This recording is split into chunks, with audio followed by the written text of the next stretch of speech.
O texto de estudo de hoje encontra-se em Isaías, no capítulo 7, nos versos 1 a 19, e caracteriza um ataque à nação de Judá, um ataque à nação governada pelo rei Acás.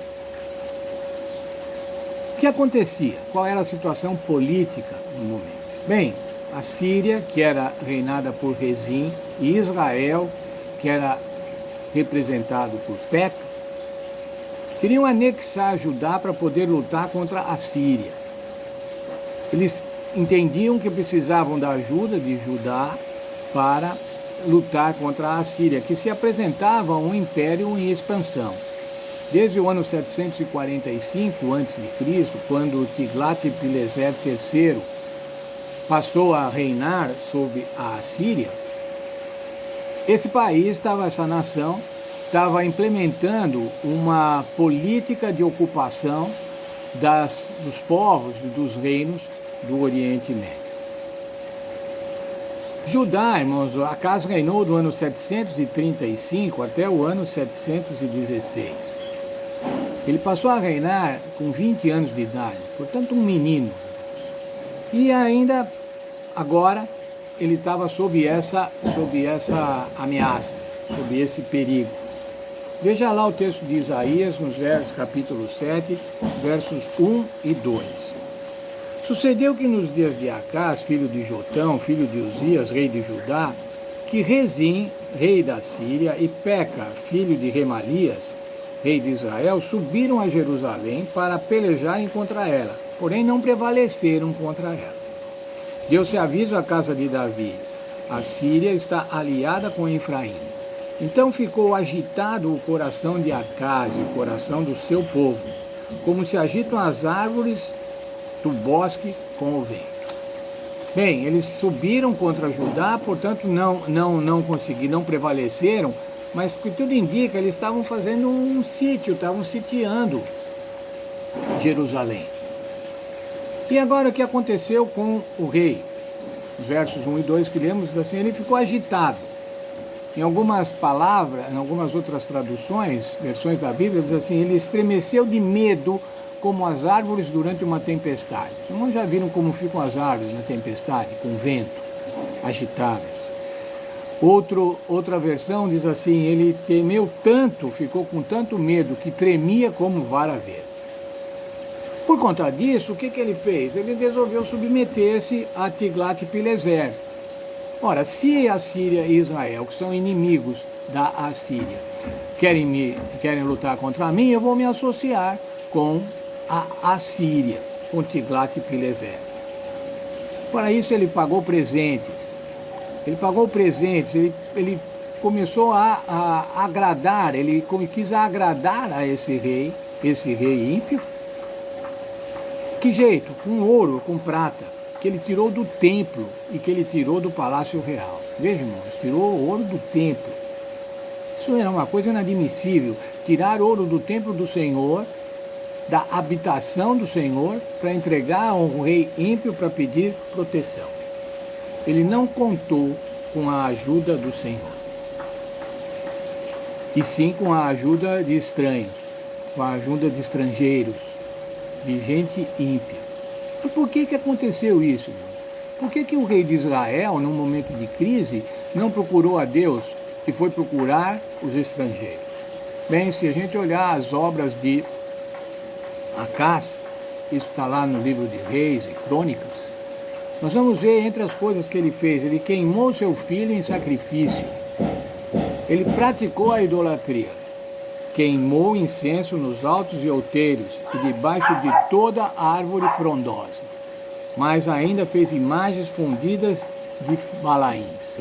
Veja, irmãos, as obras de Acás, o que Acás fazia, não tinha nada a ver com a fé do povo de Israel. Não tinha mais nada a ver com a fé do povo de Deus.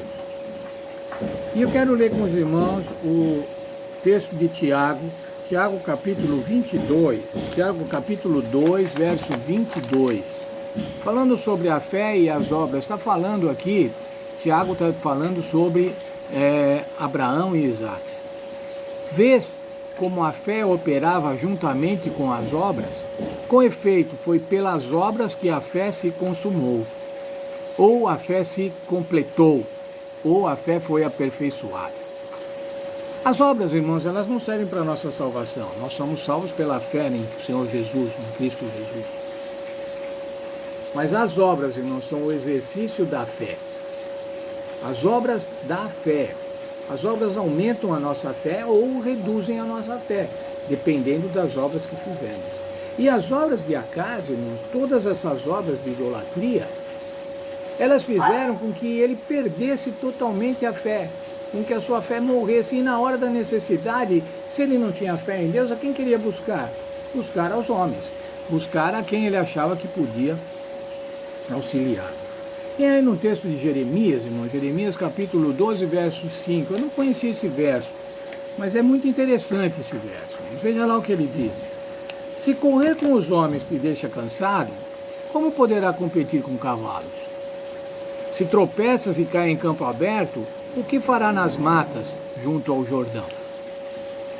Sim, se você durante a época que você está bem, que você está sem problemas, você não exercita a tua fé, como é que você vai fazer quando surgir a necessidade? Ele está falando aqui, ó, quando está em campo aberto, se você já tropeça e cai em campo aberto, se você não exercita a sua fé quando você está sem problemas, como é que você vai fazer quando está junto às matas do rio?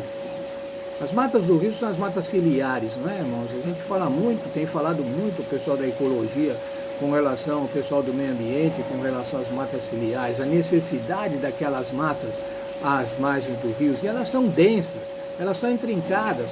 Como é que você vai passar por elas se você não consegue passar nem em campo aberto? É a figura de linguagem que o profeta Jeremias usa para falar assim: se você não tem fé, se você não exercita a sua fé, nos momentos em que você está bem, ou nos momentos que você tem poucas dificuldades, você não vai conseguir fazê-lo quando você tiver muitas dificuldades. A fé e as obras atuam juntas. A fé é aperfeiçoada pelas obras, ela é complementada pelas obras. As obras se constituem nos exercícios para fortalecer a fé. Com aquelas obras de Acas, irmãos, queimar filho para idolatria, praticar idolatria, queimar incenso em Nazar, embaixo das árvores, de qualquer árvore. Essa daí ia aumentar a sua fé? Não, irmãos. Essas obras mataram a sua fé. E quando ele teve necessidade, ele não tinha mais fé em Deus. Sabe, irmãos, isso é muito perigoso. Dependendo das nossas obras, nós podemos nos aproximar de Deus ou nos afastarmos de Deus. As nossas obras são reincidentemente más, reincidentemente contrárias à vontade de Deus, nós vamos nos afastar de Deus, irmãos, e no momento de necessidades, nós não vamos saber como apelar a Deus. Portanto, vamos aprender já inicialmente com essa condição aqui colocada no capítulo 7 de Isaías, dos versos 1 a 9. Nós temos que exercitar a nossa fé sempre, quando estamos bem ou quando estamos mal, quando estamos com pequenos problemas, quando estamos com pequenas provas. Por quê, irmãos? Porque isso vai fazer que nós estejamos firmes quando tivermos que exercitar a nossa fé, que exercer a nossa fé para grandes provas. Que Deus nos abençoe, que a gente possa cada dia, através das nossas obras, alimentarmos a nossa fé, para que no momento de necessidade possamos pedir a Deus no momento oportuno, no momento necessário, para que Ele nos livre. Que Deus abençoe a todos neste dia.